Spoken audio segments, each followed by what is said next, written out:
Hello friends, வாங்க இன்னைக்கு விரத சாப்பாடு என்னன்னு பார்க்கலாம். என்னன்னு பார்த்தா ஃபஸ்ட்டு காய் என்னன்னு பார்த்துடலாமா? சாரி ஃப்ரெண்ட்ஸ், காயின்னு சொன்னேன். ஆனால் இன்னைக்கு ஒன்றுமே நான் செய்யலை, வெறும் அப்பளம்தான். அப்பளம் மட்டும் பொரித்து குழம்பு என்னன்னு பார்த்தா இன்றைக்கி பருப்பு ஃப்ரெண்ட்ஸ். நேற்று காயெல்லாம் போட்டு சாம்பார் வச்சுருந்தேன், இன்றைக்கி வெறும் பருப்பு வச்சுட்டேன்.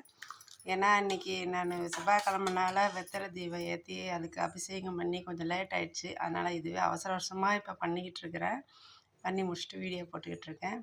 அடுத்து மெய்டிஸ் பார்க்கறதுக்கு முன்னாடி நான் கொஞ்சம் பேசிக்கிறேன் ஃப்ரெண்ட்ஸ். இன்றைக்கி என் தம்பியோட கல்யாண நாள். என் தம்பி கல்யாணத்துக்கு நான் காலையில் என் தம்பிக்கு விஷ் பண்ணேன். ரெண்டாவது நான் வெத்தலை தீபம் ஏற்றும் போது நானும் வேண்டிக்கிட்டேன்.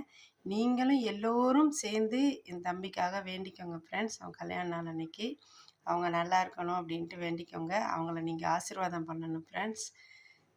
அடுத்து இன்றைக்கி ரொம்ப சிம்பிளாக சமைச்சிருக்கேன் ஃப்ரெண்ட்ஸ். அதனால் மெய்டிஸ் அடுத்து போய் பார்த்துடலாம். மெய்டிஸ் என்ன, சாதம் தான். சாதம், பருப்பு குழம்பு, அடுத்து அப்பளம் ஃப்ரெண்ட்ஸ். வாங்க ஃப்ரெண்ட்ஸ், நம்ம எல்லோரும் சேர்ந்து இன்றைக்கி விரத சாப்பாடு சாப்பிட்லாம் ஃப்ரெண்ட்ஸ். பாய். மீண்டும் நாளை சந்திப்போம் ஃப்ரெண்ட்ஸ். பாய்.